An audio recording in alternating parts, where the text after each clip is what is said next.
भक्तजनों, श्री सीताराम, हर हर महादेव। प्रभु आपका कल्याण करें।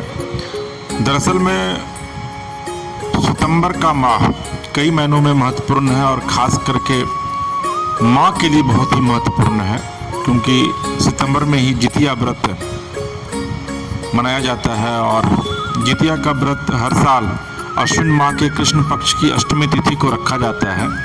और यह व्रत माँ इसलिए करती है ताकि उसका पुत्र दीर्घायु हो सके, कोई भी मुसीबत उसके पुत्र के ऊपर ना आए, और अगर मुसीबत आए भी तो उसको वो हंसते खेलते पार कर जाए। हालांकि पूरे देश भर में ये व्रत नहीं मनाया जाता है, बल्कि मूल रूप से बिहार, झारखंड और उत्तर प्रदेश के कुछ इलाकों में जो है वो जितिया का व्रत मनाया जाता है। और इस दिन जो माँ होती हैं वो अपने संतान के लिए निर्जला व्रत रखती है और उसके बाद भगवान जिमुत वाहन की विधि विधान से पूजा करती है।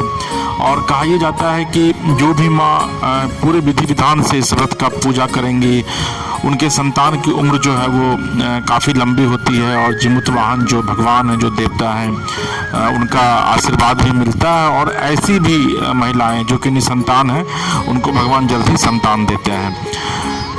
जितिया व्रत जो है इस बार अश्विन माह के कृष्ण पक्ष की अष्टमी तिथि को मनाया जाएगा।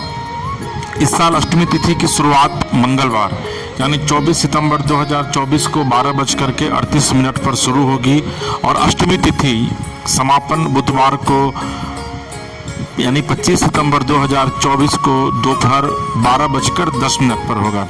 हालांकि उदया तिथि के आधार पर अगर आप मानेंगी तो ये व्रत जो है वो 25 सितंबर यानी कि बुधवार को रखा जाएगा। और बुधवार यानी कि 25 सितंबर 2024 को इसका जो शुभ मुहूर्त है वह सुबह 10:41 से लेकर दोपहर के 12:12 तक है। और सोमवार को विधिवत नहाय खाए के साथ इस पूजा की शुरुआत होगी। तो सोमवार को जो है वो जितिया पर्व का नहाय खाया है।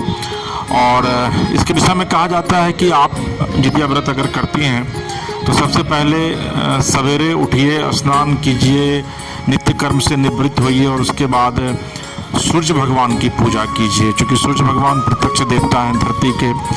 घर में एक आपके पास जो मंदिर के पास आप चौकी रखते हैं, उस पर लाल रंग का कपड़ा बिछाइए।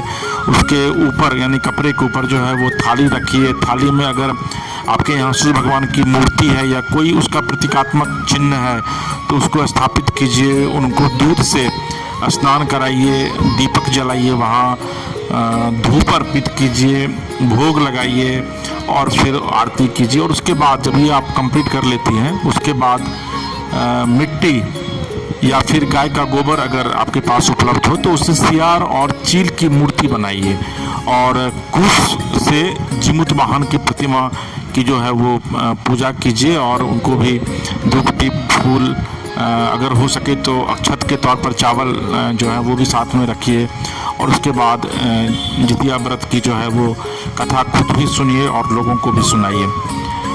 दरअसल में जैसा मैंने आपको पहले भी बताया कि इस व्रत को करने से जो साधक होते हैं उनको भी कई प्रकार के कष्टों से मुक्ति मिलती है। और जो माता हैं उनको कभी भी पुत्र वियोग का सामना जो है वो नहीं करना पड़ता है। तो एक बार फिर से आपको हम बता दें कि हिंदू पंचांग के अनुसार अश्विन माह के कृष्ण पक्ष की अष्टमी तिथि को जितिया का व्रत जो है वो रखा जाता है। और इस बार अष्टमी तिथि 24 सितंबर को दोपहर 12:38 से शुरू होगा और 25 सितंबर को दोपहर 12:10 पर ये समाप्त होगा।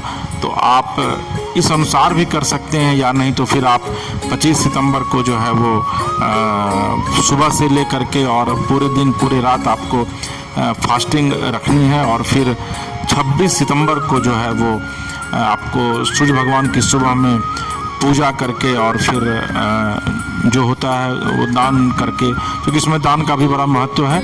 और उसके बाद 26 तारीख को जो है वो आप विधिवत इसका पारण कीजिए।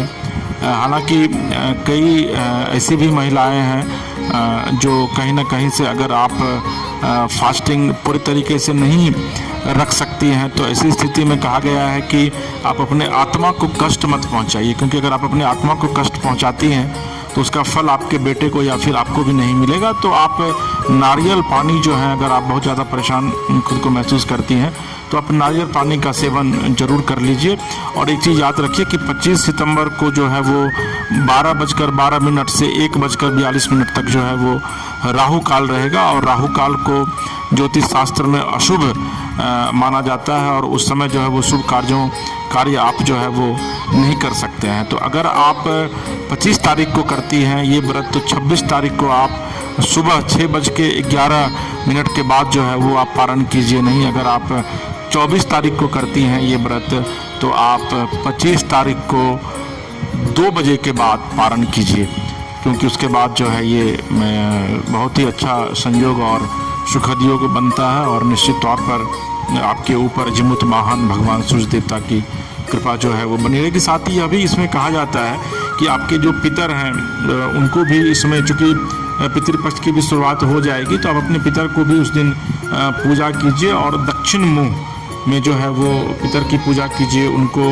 जल चढ़ाइए, उनको झिंगनी का जो पत्ता होता है, हालांकि बहुत कम मिलता है, लेकिन अगर मिलता है तो उस पर जो है वो अंकुरित मूंग और चना उस पर चढ़ाया जाता है, और एक मिठाई के तौर पर अमूमन जलेबी लोग चढ़ाते हैं, तो वो चढ़ाइए, क्योंकि पितर का भी आशीर्वाद जो है वो आपको और आपके पूरे परिवार को मिलेगा। तो आपको अगर हमारा ये कार्यक्रम अच्छा लगा तो आप हमारे चैनल मानस कथा रामायण को सब्सक्राइब कीजिए, लाइक कीजिए, शेयर कीजिए, और अगर आप अपने इलाके में मानस कथा रामायण का पाठ कराना चाहते हैं तो ये पाठ निःशुल्क किया जाता है, तो आप नीचे दिए गए नंबर पर भी संपर्क कर सकते हैं। फिलहाल हमें दीजिए इजाज़त। श्री सीताराम। हर हर